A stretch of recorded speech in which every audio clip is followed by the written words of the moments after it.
everyone, welcome to Chen Atelier. இன்னைக்கு நம்ம கிளாஸ்ல பார்க்க போற ஸ்டிட்ச் என்னன்னா Y type stitch. So வாங்க இந்த Y type stitch வந்து எப்படி போடுறது அப்படினு பார்க்கலாம்.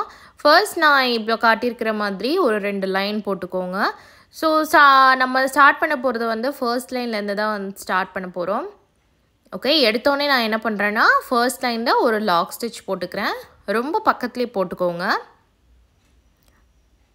I hope எல்லாருமே பழகிருப்பீங்கன்னு நினைக்கிறேன் பக்கத்துலயே ஸ்டிட்ச் போட்டு எடுக்கிறதுக்கு. ஸோ பழகிருந்தீங்கன்னா தான் அப்கமிங் ஸ்டிச்சஸ் எல்லாமே உங்களுக்கு போடுறதுக்கு ரொம்பவே ஈஸியாக இருக்கும். ஓகே, ஃபர்ஸ்ட் நான் என்ன பண்ணுறேன்னா ஃபர்ஸ்ட் லைன்லேருந்து ஒரு லாக் ஸ்டிச் போட்டு ஒரு க்ராஸாக ஒரு ஸ்டிச் போட்டுக்கிறேன். ஸ்ட்ரைட்டாக போட போகிறது கிடையாது. ஒய் நம்ம எப்படி போடுவோம்னு தெரியும் இல்லையா? ஸோ அந்த மாதிரி க்ராஸாக ஒரு லைன், அதாவது க்ராஸாக அந்த த்ரெட் எடுத்துகிட்டு வந்து ஒரு ஸ்டிச் போட்டு அங்கேருந்து ஸ்ட்ரெயிட் லைனில் ஒரு ரெண்டாவது லைனுக்கு ஒரு ஸ்டிச் போடுறேன். பாருங்கள், ஒரு க்ராஸாக லெஃப்ட் சைடு ஒரு க்ராஸாக ஒரு ஸ்டிச்சு அண்ட் கீழே ஒரு ஸ்டிச். அங்கேருந்து லாக் ஸ்டிச் எதுவுமே போட போகிறது கிடையாது. அப்படியே த்ரெட்டை மேலே இழுத்து ஃபர்ஸ்ட் லைனில் கொஞ்சம் ரைட் சைடு தள்ளி ஒரு ஸ்டிச்சு. புரிஞ்சிருக்கும்னு நினைக்கிறேன். ஸோ மறுபடியும் பார்க்கலாம். ஃபர்ஸ்ட்டு ஒரு லாக் ஸ்டிச் அண்ட் மிட்டில் அப்படியே கொஞ்சம் க்ராஸாக ஒரு ஸ்டிச் போட்டுக்கிறோம். அங்கேருந்து ஸ்ட்ரெயிட்டாக செகண்ட் லைனுக்கு ஒரு ஸ்டிச், அங்கேருந்து த்ரெட் அப்படியே மேலே இழுத்து ஃபர்ஸ்ட் லைனில் ஒரு லாக் ஸ்டிச்.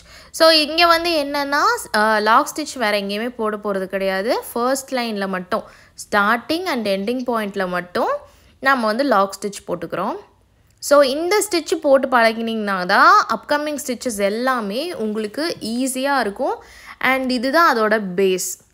ஓகே, இது பேசிக். இதுக்கு மேலே வர ஸ்டிச் எல்லாமே இதை பேஸ் பண்ணி இருக்கும். ஸோ அதனால் கண்டிப்பாக இதை வந்து எப்படி நான் கீழே இருந்து நல்லா கவனிங்க, கீழே இருந்து நான் எப்படி மேலே த்ரெட்டை எடுக்கிறேன் அப்படின்றத நல்லா பார்த்துக்கோங்க.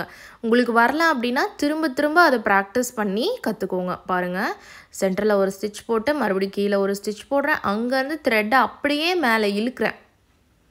ஓகே, இழுத்த த்ரெட்டு வந்து மேலே வரும். ஸோ இதுக்கு என்ன பண்ணுன்னா கீழே பிடிச்சிருக்கீங்க இல்லையா த்ரெட்டை, அது ரொம்ப லூஸாக விடுங்க. ரொம்ப டைட்டாக பிடிச்சிட்டு மேலே இழுத்திங்கன்னா வராது. கொஞ்சம் லூஸாக விட்டு த்ரெட்டு மேலே இழுக்க பழகுங்க. ஓகே, பாருங்கள், இழுத்திங்கன்னா அப்படியே ஸ்மூத்தாக வரும். இதை கண்டிப்பாக பழகிக்கோங்க. நெக்ஸ்ட்டு நான் போடுற கிளாஸஸ் எல்லாமே இதை பேஸ் பண்ணி தான் வரப்போகுது.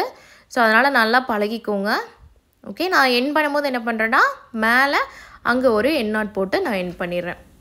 ஸோ இந்த மாதிரி வீடியோஸ் எல்லாமே நம்ம தொடர்ந்து பார்க்கணும் அப்படின்னா கண்டிப்பாக நம்ம சேனலை சப்ஸ்கிரைப் பண்ணி பெல் பட்டனை கிளிக் பண்ணி வச்சுக்கோங்க.